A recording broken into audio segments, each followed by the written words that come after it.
Do you want to confront the prostitute that your husband has used? Well, if so, call 1-800-269-MARK.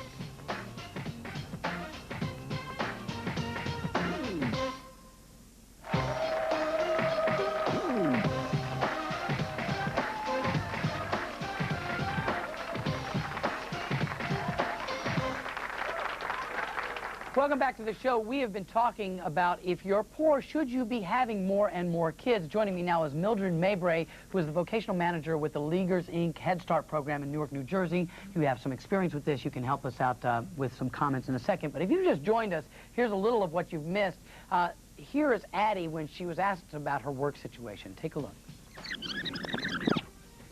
I know what it is to work. I worked and paid my taxes since I was 14 years old, okay? But you know what? You know what? All that money that I paid to my taxes, I'm getting it right back in my pocket to give to my kids.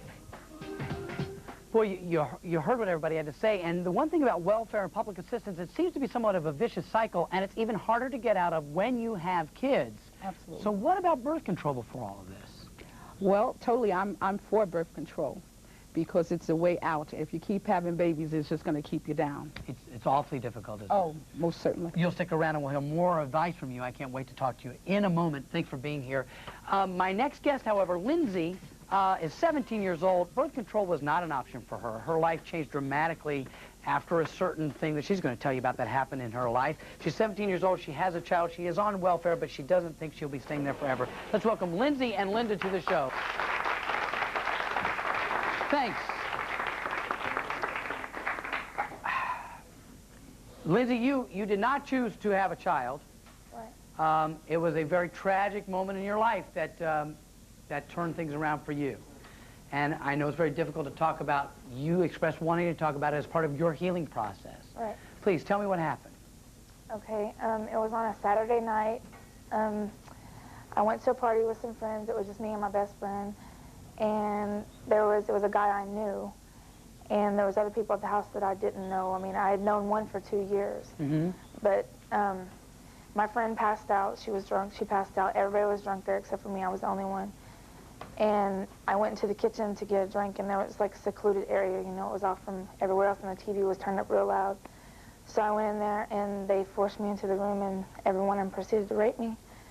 And then my best friend came in there and asked me what happened, and, you know, I was crying and stuff, and I told her. And that night, we had to stay there that night because we didn't have a ride home. And all the guys had left after she threatened to call the cops and everything. All the guys left. And I stayed there that night. The next day, I didn't want to go home because, you know, I felt dirty and ashamed. You know, I didn't know what to think or do. So I went to a friend's house, and I told my best friend not to say anything. And you mentioned something that I'm sure the audience heard. These guys who raped you in this kitchen, they weren't all strangers, were they? No, I knew one of them. So a guy you knew, the only guy you knew at the party, and three, I don't know how many guys, how many? There was 6 guys. I knew one of them. And then there was there was 3 I didn't know, or 4 I didn't know, and then those 2 I knew. One I had been friends with for about 2 or 3 years. You sit here so strong talking about this now, what you have done to heal yourself. I applaud you for it. I commend you. I don't know how.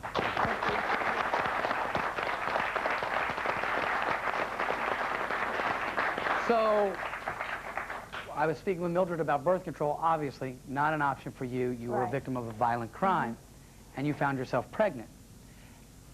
But before we get into the child, you didn't turn these guys in to the police, did you? Right, I was threatened. They told me if I turned them in, they're all in gangs. Their families were in mafia and stuff. They told me if I was turning them in, they would kill me and my family. So I didn't want to put my family at risk for something. So I figured, you know, what goes around comes around. They'll have their day. So let's hope. Out of this horrible incident is born a child that you said, if it weren't for the support of your parents, you would have given up for adoption, yes? Yeah, I would have, because I was 15 when I got pregnant, and there's no way. I mean, it's really hard to get a job at 15. I mean, I tried everywhere. What, did you think about an abortion? No, I never thought about abortion. I figured, you know, that wasn't even a thought in my mind. I don't believe in having an abortion. So I figured, you know. That's a hard choice for a 15-year-old to make. Oh, yeah. It's not a choice a 15-year-old should ever have to make. Right. Mom is here. Can't be easy to hear this story. No, it hurts. It's hard. So she decides not to give up the baby for adoption because you're there to support. Right. So she wasn't going to tell us about the rape. We found out through friends of hers, and my son, who was in another state at the time, called me and said, "Mom, get me home." He was ready to get revenge. And he said, "You don't know what's happened," and he told us. And then when I did confront her, I knew something was wrong, I could tell, but she's a very private person. And so we did confront her about it, just asked her, and she was very open with us. We've tried to have that kind of a relationship. Yeah. So now the baby's born. With the support of your parents, you didn't have to give the child up for adoption. Right.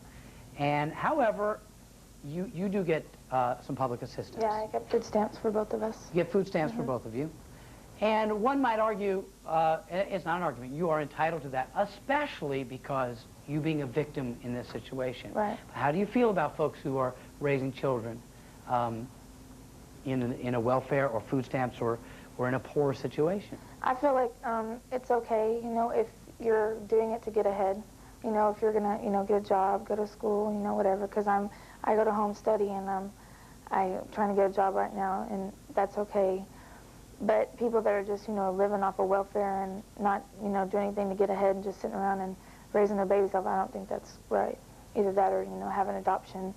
If, you know, give your baby up for adoption if you think you can't support it. Yeah. It's a joy having the baby, Linda, you've said, but it's not easy, is it? No, it's not. It's not easy. She's still a teenager. And you folks are not loaded with money, I would imagine. Right. So financially, it is tough when you have kids, and we have only started to scratch the surface panel about birth control in this story. I turn to the audience, and I turn to you folks here. Obviously, Lindsay, you're a victim. It doesn't play for you. But would a little birth control make it easier for you to stop what might be the cycle of welfare and assistance? Carmen, I see you nodding your head. Yes, condoms work. Right now, I'm on the birth control pills.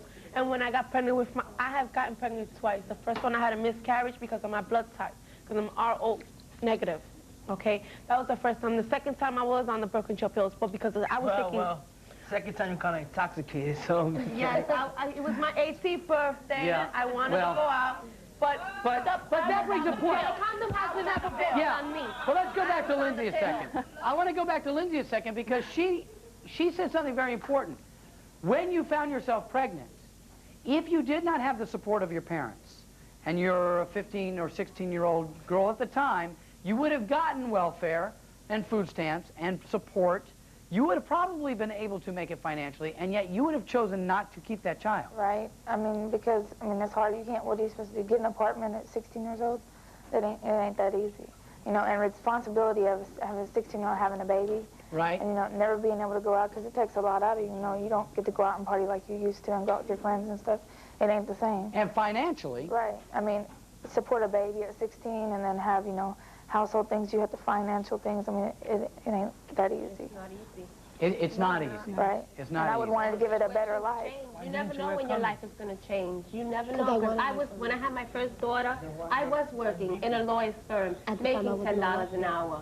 Okay, and I still had assistance because I had babysitting money for my daycare of my first daughter, and I had food stamps monthly. But you see, when I had to get off, work, because my pregnancy could not tolerate.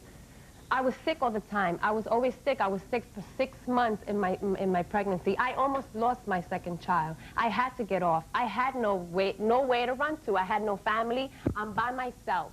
Yeah. I had no one to go to but public assistance, and they were there and they helped me. And yet, we keep going back to the fact that some of my panel, unlike Lindsay and others, will say they will continue to have kids and that the money will somehow work out. And that money somehow will come from we don't know where. When we come back, we'll keep talking with our guests, find out what our expert, Mildred, has to say about pregnancy and poverty right after this.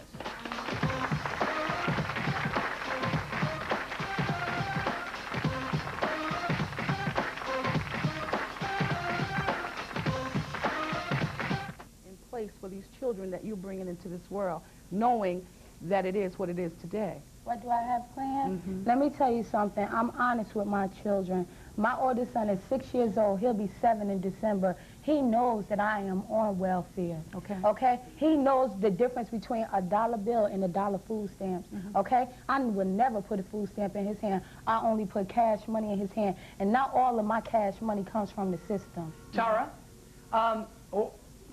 were you raised in a welfare situation or in a poor situation? No. Darylyn, were you? Yes. Well, I just want to hear from someone whose childhood was like that. Yes. My mother was on it, right? Right. And it was for relief purposes. We lived in the projects. What was it like for you? To tell you honestly, I resented my mother for being on welfare. I resented her. Carmen shakes her head. Not because that I didn't, you know, because I knew we were on welfare and I accepted that. I thought she was lazy. You know, how would you feel if your child, you know, I can understand you're on the system right now. No, she was putting food on the table. No, it wasn't that. No. Can you take it? What are you gonna do if you're still on welfare? If you have a child, you know, or whatever, more and more, and you find you can't get a job to support all your children, and welfare is the best. I do. Wait, but wait a minute. But wait, what if that happens? But you're still here, right? Wait a minute. You feel good about that welfare you had? No, because it was embarrassing to me. But you ain't. But look how big you are. You must have been healthy with that welfare. Welfare, baby, welfare. Let me tell you something. Wait. Can I say something? Yeah, Mildred. Darylyn, 1 second. Mildred, Can I make a comment on that? Let me set the stage straight. I'm for welfare when it means taking care and doing what you have to do for that moment and rising above the situation. It was not geared. I believe in birth control, but I do not believe that because if birth control fails that I have to abort because the system doesn't want to support. And can I say something else to that? Yes. You know, Mildred has said. I do what to make ends meet. I babysit and I take care of 2 kids for $6.50 an hour, and I stand there and I take care of 2 kids for that $6.50 an hour for Pampers on Misery's butt. Okay? Mildred, so I don't have to sit here. Before we go to break, anybody telling me before we go to break, Mildred, what did you want to say? I just like to throw something in here. Government is setting some things in place now. I'm sure that you've all heard of welfare reform. Yeah. Okay? Yeah. I'm saying here, forget about waking up smelling coffee. Wake up and open the door so you can go on to take care of these children. Thank you. Take a break. My guests have no money. Should they stop having babies? Find out what's being said by my audience and my guests when we come back.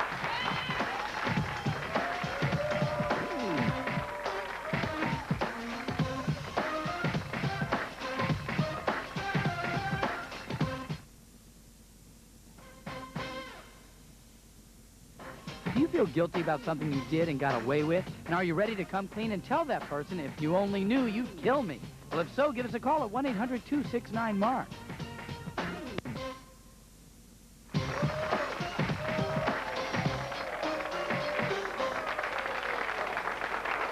Welcome back. We've been talking about being poor and having kids, and I want to turn to my panel right now and ask one last question because we have short time. Folks, there's a lot of talk about it. What happens if tomorrow the Republicans or whoever take over and welfare is gone? Lindsay, what's life going to be like? It's not going to be the same. I mean, like you said, you know, I have my parents to support me, and that's how I get my way out. You know, food stamps is just another means of money, more money coming in so he can have, you know, the better stuff and, you know, stuff like that. But it would just be harder for me. Tara, more kids? What will you do? More kids and get a job. I would get a job. You know what I'm saying? But only at that point? At that point, I would get a job. Okay. Addie? I would get a job. I marry money. I hurry up and look for the wealthiest bachelor there is and marry money. That's it. Henry and Cinnamon, more kids? No, I guess, well, you'll be working in the day and I'll be working in the night. Yeah, actually, we found you a job today, by luck. Well, right now, if that was to happen, well, while he's going to work, I take care of my daughter. When he comes out of work, he'll be taking care of the baby, and I'll be going to work. Yeah, okay, we have just a little time left, but I want to give the audience a chance to respond to what you said, Tara, and who wants to respond? Eulalia, pardon me, yes. This is not only for Tara, it's for everyone. Public assistance is supposed to be a stepping stone to get you out of the rut, to put you and your kids on a better place. For you to sit there and say you're going to wait till they tell you to get a job, why? Tomorrow's not promised to no one. Why not get it now?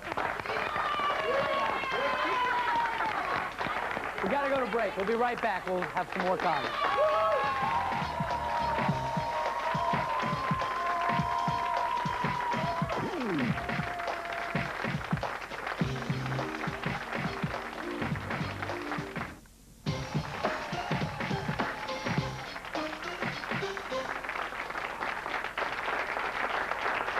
I'd like to thank all of my guests for being here today. This is a tough issue. You can tell that it's a heated one with our audience and our guests here, and it's something you can't solve in an hour. But there is one thing to remember in all of this talk.